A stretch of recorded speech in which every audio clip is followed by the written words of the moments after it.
Vayomer Adonai el Moshe, Emor el Kohanim bnei Aaron, say to the Kohanim, the sons of Aaron, V'amart elehem, and say to them, L'nefesh lo yitama be'amav, you shall not become tamei l'nefesh, you shall not defile yourselves, your holiness, by being around a dead body, save for certain relatives. Famous question everybody has is Emor ve'amarta. Say to the Kohanim, the children of Aaron, and say to them. Many different Pirushim are given as a reason for the redundancy here.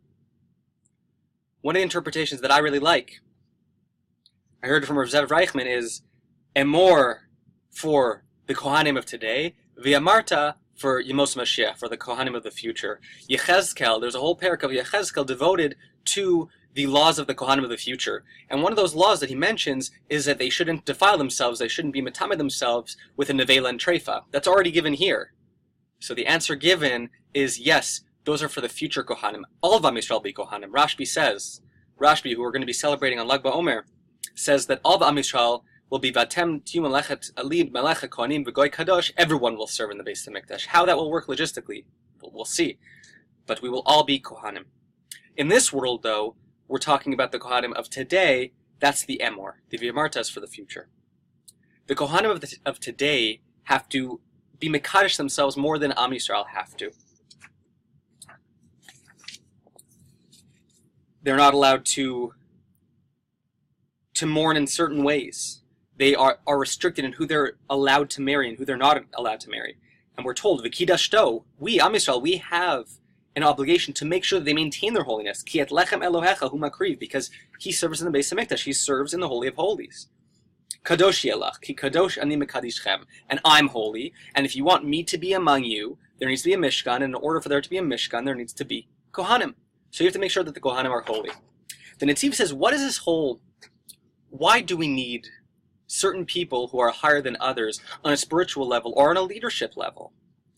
The Netziv says, Madregos harbe hu kavod rosh hamala. When you have madregos, when you have levels and layers and a caste system, it actually glorifies Hashem because he's at the top of it. So when you have layers all the way to get to Hashem, it's a greater kavod shemayim.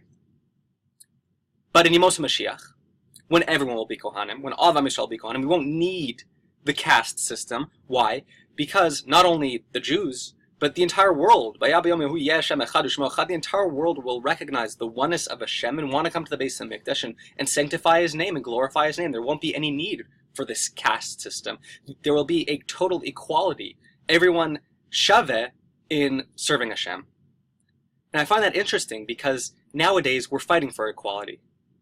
But we're fighting for equality for ourselves, for our own glory, not for Hashem's glory. I saw Rabbi Sachs, he gave a TED Talk recently. He says the following. Some people worship many gods, some one, some none. In the 19th and 20th centuries, people worshipped the Aryan race, the communist state, and many other things. Future anthropologists will take a look at the books we read on self-help, at how we talk about politics as a matter of individual rights, and at our newest religious ritual, the selfie, and conclude that we worship the self. Worshipping the self stands in opposition to worshipping Hashem. The Shlach HaKadosh says, do you know why we went through Galus Mitzrayim? Do you know why Hashem said we would have to be in Mitzrayim and serve? It was to prepare us to be future servants of Hashem. We would get used to the idea, to the notion of being slaves, of being servants. That's what the pasuk in Bereshis, when Avram was worried that Eliezer, the Avdo, his Eved, Zikan Beito, would take over, and Hashem wants to console him and assure him that Yitzchak will be born to him and will take over the household and will continue the Jewish lineage. Ki lo yirash chazeh, this slave, Eliezer, will not receive your belongings. Ki im asher yitzeh me'echa, rather the one who will emerge from your loins. Ki im, the Eved that will yitzeh me'echa. This Eved won't be morish you, the other one will be. The other Eved. The Bnei Yisachar uses this interpretation, this idea that the Shla brings down, that the Galus of Mitzrayim was really to prepare us for the Avdos, was to prepare us for Har Sinai and the Sfiras Omer that leads to that.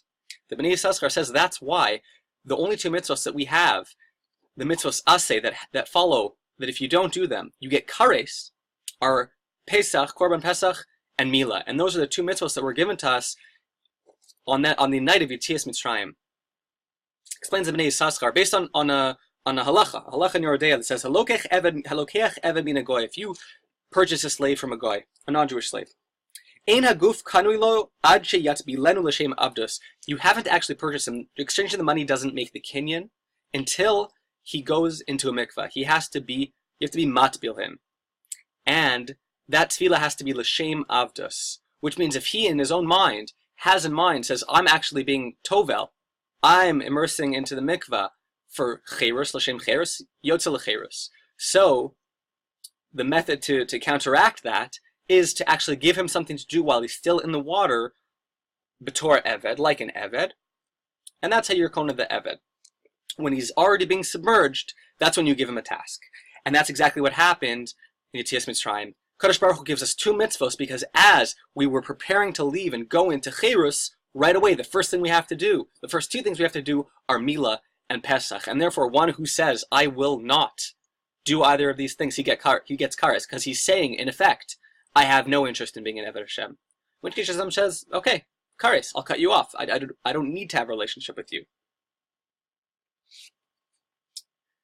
Not only is the Galus Mitzrayim a preparation for being Avadim to Hashem, but the continuation of that, the Omer, the Sfira, was also an aspect of Hachna'ah, of submitting to Hashem and Hashem's will. The Midrash in Vayikra Rabbah says, La'olam al tehi mitzvahs Omer kala be'einecha. Never take the mitzvah of Omers lightly. The mitzvah of Omer was to cut the first tevua and to bring it up as a korban to Hashem. The first katsir, your first harvest, you bring up those fruits to Hashem. Why? Why shouldn't we take it lightly? It was because of Omer that Abraham was deserving of receiving Eretz Yisrael. I will give it to you and to your children after you. Al menas, if you, on the condition that you'll keep my bris. What bris? Mitzvah Omer. That's what the Midrash Rabbah says. What's the connection between Omer and Eretz Yisrael? Why Dafka al Yedei Mitzvahs Omer was Avram Zoche to receive Eretz Yisrael? So Rabbi Moshe Yechiel Halevi Epstein in the Sefer Be'er Moshe explains that Omer comes first. It becomes before even Trumos and Maestros. Trumos and Maestros, you only have the chiv to give them once they're in the gore, and once you've harvested them, brought them in, and fixed them, and then you finally put them into the final. You do the miruach. You measure them out, and you have them in their big bucket. At that point, they're chayiv and Trumos and Maestros. But the moment you cut the first harvest, at that moment you have the chiv ha'omer. It comes before everything. That first cut we offer up to Hashem. It's at our peak moment of we've just put in a ton of work and we're about to finally enjoy. We're about to reap what we sow. We say, hold on a second. Who's the one who's responsible for this? Hashem's responsible for this. And we take that first one. We delay our pleasure. We bring it up to Hashem. That's what the Omer is about. It's about a certain amount of submitting to Hashem and recognizing Hashem. Eretz Yisrael, even after we go into it, it's referred to all the time as Canaan. Why Canaan? Why does that name stay? So explains the Shla. Because Canaan was an Eved. Eretz Canaan, Eretz Yisrael, is a place of Avdos, of the Hashem. So, Al Yedei, an act of being an Eved Hashem, we are Zoche to a place where we get to be Avdei Hashem. It's not easy. It's not easy to come to be in a place, in a world today where we are looking for that equality. We're all looking to be Kohanim. We're all looking to be at the top and to have our rights. and in conflict with that, us Jews who are trying to become the best Avdei Hashem. We want the best for ourselves because Hashem wants the best for us so that we can serve Him. We have also in Emor, we have the mitzvah of the Bechor. We have the mitzvah of Ki Valed Shor o Kesef o Ez.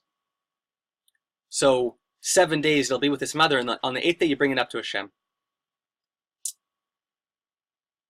The Midrash on that pasuk says, Kadosh Baruch Hu is always mevakesh the nirdaf. In nature, there's always the predator and the prey. And it's interesting that when it comes to korbanos, Kadosh Baruch Hu always wants the prey, the seemingly weaker of the animals. Right? Why not a lion? Why not a bear? The hunters. Why does Kadosh Baruch Hu want the prey? It says Kadosh Baruch Hu wants the prey all the time. Kadosh Baruch Hu loves the prey. Why?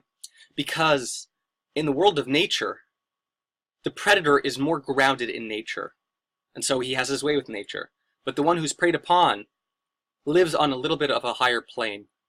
And when we're persecuted, and we know as Jews we're persecuted all the time, it's because we live on a higher plane. It seems like sometimes nature is conspiring against us. It's because the Teva stands in such opposition to the Spirit. That's why we know, Klal, that the greater the person, the greater is Yetzer Hara, because the Yetzer Hara can't stand that he's outside of the Teva. It should be a source of comfort that when tragedies befall us, when trials and tribulations come upon us, that it should give us a certain, we should look at it in the sense that God's testing us because we are so great. We live in a time when everybody's looking out for themselves, and we should be looking out for others. We should be looking out for Hashem as well as others. I heard that Vayigdal Moshe, when Moshe grew up in Paro's house, it says Vayigdal Moshe, and he went out. What does he go? He goes to Lirot Be'echav, to see his brethren. So the Das HaKenim there says, Vayigdal Moshe, Moshe became a gadol. And how did he become a gadol? He went out and started to take care of others. That's what makes him a gadol. That's what makes a person a gadol. Ezehu gadol, a person who looks out for the good of others, who's thinking about the others, not what are my rights, what do I have coming to me, but what responsibility do I have, what can I provide for another, like JFK said. You hear at some of the English B'Shemaim that we should finally get to that place. We should complete the sphere of the Sfiras HaOmer and take every day to prepare ourselves for Avdus of Hashem. We should celebrate what Rashbi says. We should celebrate Rashbi's life and his teachings, whether or not we understand them, just the fact that we believe them.